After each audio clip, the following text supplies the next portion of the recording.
What up, Crypto Warriors? It's Sergeant Crypto back at it again. Today is Saturday, February 2nd, 2019. Before you entrust, that should be your investments into any field, acquaint yourself with the dangers which may befall your principal. Arcad. That quote is from a character in George S. Claeson's book, The Richest Man in Babylon. Great book. I'm actually reading it again with my sons. Great investment advice there, in this quote, and basically doing your research, DYOR. Do your own research. All right. And there's plenty of great lessons to be learned in this book. It's a definite must read if you haven't read it yet. And yeah, that's it. Let's get into it. So today I have a lot of tabs open. There's plenty going on in the space this week. A lot of great news, a lot of good news, some bad news as well, and some bad news that I think is quite funny and hilarious. So I'm going to get into it. XRP now accepted in 4,500 stores across the world as Ripple welcomes famous legal expert on board. So great news for XRP and Ripple. XRP accepted in 4,500 stores, and this is through CoinGate. They're based in Vilnius, Lithuania. I totally butchered that, and I know it. All right, they're a crypto payment company founded back in 2014, and now they've integrated XRP into their system. CoinGate also supports Bitcoin, Ethereum, EOS, Bitcoin Cash, Stellar, Litecoin, and Tron. All right, so great news, great adoption for cryptos, and just being able to, spend your cryptos to buy goods online. All right. Are you guys going to be spending your cryptos to buy anything online, or even in person? I'm not. I'm holding on right now. I want to be able to spend my cryptos when one Satoshi is the equivalent of $1. All right.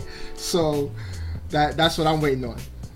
All right. So next, we have Ripple is on a hiring spree. Ripple is currently also focused on hiring developers who can help its customers integrate the company's products XRapid and XCurrent. Ripple's director of talent, Jim Shaughnessy Kelly,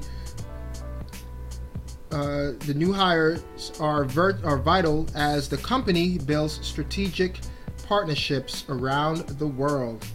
I was expecting it to say, them to say, he said, and see the quotes, but they didn't write it properly. All right, boom. Right now, roles that I'm thinking of that are quite critical are integration engineers. That role essentially helps our customers on site implement our product globally. So there it is. All right, so if you're a blockchain engineer or a programmer, Ripple is hiring. Jump on board. And if you haven't signed up for Ivan on Tech course yet to learn programming, you're slipping. All right, next we have Ripple. They hired Stuart Aldorati, a veteran legal expert, former general counsel at CIT and HSBC. All right, and then got a quote from Garland House welcoming the new hire, the new attorney, in-house counsel. So there it is. Next, we have Twitter's CEO and Square CEO. All right, Jack Dorsey. He was on Joe Rogan's podcast, the Joe Rogan Experience podcast, which has over 4.4 million subscribers. Dorsey stated his conviction that the internet was evolving towards having a native currency. For the Twitter and Square chief, Bitcoin, a top-ranked cryptocurrency, seems best suited to that role. So here it is, and this is his quote. I believe the internet will have a native currency, and I don't know if it's Bitcoin. I think it will be Bitcoin, given all the tests it has been through and the principles behind it, how it was created. It was something that was born on the internet, was developed on the internet, was tested on the internet, and it is of the internet. All right, the first native currency of the internet, Bitcoin, that solved the double spend problem, and it is, number one for a reason. Every day that the blockchain or Bitcoin's blockchain is in existence, the stronger it gets. All right, and the harder it becomes for double spend, 51% attack. All right, so he's a big believer in Bitcoin, and I definitely believe one day that we will start pricing things in Satoshis. Myself, I definitely could see a future where instead of saying, hey, that bag of chips cost $1, I could say, oh, it's 0.5 Satoshis or whatever. All right, so there it is. That's my belief, and we have it here. And this is a great thing because 4.4 million subscribers. I pretty much listen to the Joe Rogan Podcast every week, and he touches millions and millions of people across the globe, and a lot of people that might not have known or might not have known about Bitcoin, they definitely know about it now. All right, and it's just more exposure for Bitcoin and cryptocurrencies in general.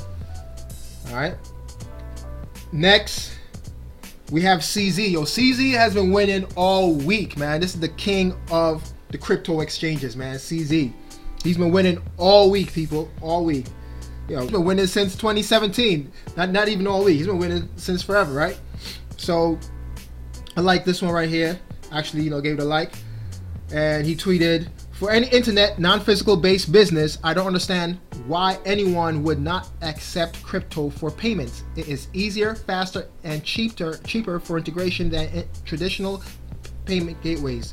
Less paperwork and reaches more diverse demographic and geography."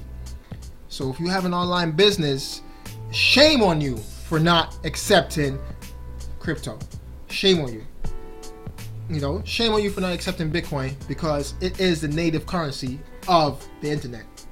And he tweeted out in response to Jack Dorsey's appearance on the Joe Rogan Experience podcast. All right. Next, I reported on this a while ago, back in maybe May or June. Yeah. All right. $500 million in XRP possibly lost forever after billionaire owner dies unexpectedly. All right. So not your keys, not your crypto. He didn't tell his family about his cryptocurrencies, or he told them about it, but they called him crazy for spending the $2 million he used to buy the XRP, but he didn't tell them how to get it, how to have access to his private keys. And then he passed away, and boom, no one has it. So that's basically, I think that's $1 billion XRP out of circulation forever. All right, so when people start to grasp and understand that a lot of cryptocurrencies, man, all right, especially the ones that are going to win, they start to understand that they have a finite amount, you'll see a mad rush into trying to get some. So you know, we are the early adopters, man. We are the pioneers in this game, in this space. So I know prices are down right now, and we're actually, as of today, we are in the longest crypto bear market ever. All right, at 411 days. So, you know, yeah, it's crazy. You know that he basically, it's gone. He's dead. He's gone. It's gone, and no one has access to it. You know, but you know, this is a quote from him here, Mr. Mellon. Crypto is scary and dark. It's anti-American or anti-America. I'm pro-America, pro-business, pro-bank. That's why I went with Ripple. His XRP later would be worth $1 billion when XRP peaked earlier this year, and this was in 2018. All right. Mr. Mellon would later comment the following about the XRP he held. It's $1 billion virtually for free. I actually have earned it because I was the only person who was willing to raise his hand. All right, there it is. My family thought I was insane when I knew it was a home run. So if you believe in crypto, just keep on believing, baby. It's going to pay off, man. People will call you crazy, all right? But, you know, later on, they'll be coming to you for advice and asking you how to get on. How can I get some XRP, man? How can I get some Bitcoin when Bitcoin reaches 100 grand, all right? So just hold on, baby. Just keep holding on. I know I'm gonna keep on filling my bags, and you know, just keep hodling, man. All right. And if you're good at trading, you know, you could short it and make money, and you could long it and make money. All right, make money on both ends. But again, his family didn't. Maybe that's why he didn't even show them, you know, and let them know about his private keys. Like, hey, this is my 24-word recovery seed.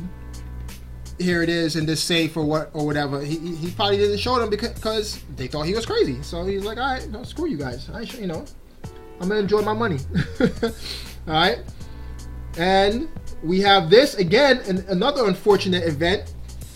I touched on this a little bit yesterday, and my video yesterday about a Canada-based crypto exchange, Quadriga CX, has misplaced its cold storage wallets, leading to it filing an application for protection from bankruptcy. So, you know, this is a sad story, man. The CEO passed away, and he had the private keys to these to the crypto exchange, to the wallets, to the cold storage wallets. No one could get access to it. Not your keys, all right? Not your crypto. If you're keeping your cryptos on these exchanges, then they don't belong to you. This is why I leave a link in the description below for Trezor and also for the Ledger, all right? For the Nano S and the Ledger Nano X that's soon to be released. And Ledger this week released their iOS and Android app that's going to be used, all right, in conjunction with the Ledger Nano X. So get your cryptos off these exchanges. If you're using a small amount to trade on the exchanges, then that's, you know, by all means. But I wouldn't leave anything significant, and this is advice. I wouldn't leave anything significant on an exchange. You know, for me, I don't leave anything over like $100 or something like that on an exchange, because you just never know, man. You know, they could shut down and go away in the blink of an eye. You know, so and we see that right here. You know, it's unfortunate that, you know, this gentleman passed away, but in the same time, no one else knew how to have access to the cold storage wallets. he was the only one. And I find that, very irresponsible for his team that's running the exchange with him. How they just going to leave it up to him to be the one solely in charge of the cold storage wallets? You know what I mean? Like, that's insane. $190 million down the drain, and will be worth more in the future. All right, so it's insane, man. It's just crazy to think that he just basically lost $109 million, man, just like that. It's crazy. All right, next. Keeping up with the trend here, the Bank of England tears up its gold custody contract with Venezuela's central bank. So I'm just going to read this first paragraph here. In early November 2018, it first came to light that the Bank of England in London was delaying and blocking the withdrawal of 14 tons of gold owned by the Venezuelan central bank, Banco Central de Venezuela, BCV. At the time, Reuters and the Times of London both reported that, according to unnamed British public officials, the delays were being caused by the difficulty and cost of obtaining insurance for the gold shipment back to Venezuela, and also due to standard measures to prevent money laundering.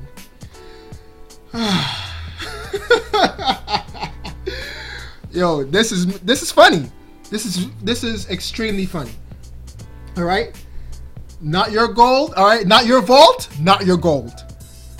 Just like over here where we have not your keys, not your cryptos. All right, you don't have the private keys, you could forget about it. You don't have that cryptocurrency. It's gone. All right. So once the person is dead, or they lost the private keys, or they misplaced it, or whatever the case is, once it's gone, it's gone. The cryptocurrency no longer belongs to anyone. Same thing here. The gold isn't in your vault. It's not in your safe. It doesn't belong to you. And this just goes, and I don't want to get all political or anything like that, but this is just the UK and the United States, overreaching again, flexing their muscles like, hey, you want your gold, basically come and get it, bruh.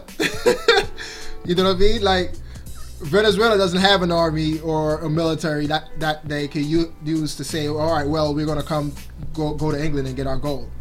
All right, they don't. So it's an unfortunate situation. It's actually very funny, but it's funny that they're saying that they needed to obtain insurance for the shipment back. All right, and also for anti-money laundering. Yeah, straight up BS. All right, so this is what they did to them. I didn't know how to integrate this into the video, but I'm gonna show it here. All right, give me that. They demoed them. They demoed Venezuela, man. They dead them on their gold. All right, and then when they asked them for it, they're like, "Yeah, what gold? We don't got no gold for you. What gold? What are you talking about?" This is funny, man. All right, so if you don't physically have it, it doesn't belong to you.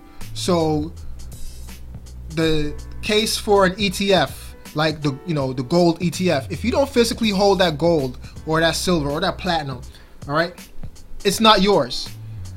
The same thing right here. If you don't physically, and this is they did it to a whole country. It's not individuals. It's not, citizens. All right, like they didn't do it to a particular part of their. I'm losing my train of thought here. The words, man, the brain fart. But they did it to a whole country, man. They dead a whole country on their gold. All right, and it's crazy. So if you don't think that having physical possession of your gold, and I know cryptocurrencies aren't physical because they're digital, but if you don't have them safely on a hardware wallet, a paper wallet, a desktop wallet in your possession, you don't own it.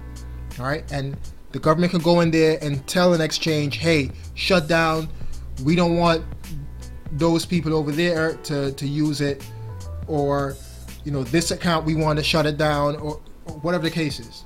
All right, if you don't physically hold your cryptocurrencies and precious metals, you don't own it. All right, so that's the takeaway today. All right, so thanks for watching. I know that this is a longer than usual video, so if you stayed all this time, I really appreciate it. Please smash up those likes, hit that subscribe button, and hit that notification bell to get notified when I upload new videos. It's your boy Sergeant Crypto, and I'm out. Peace.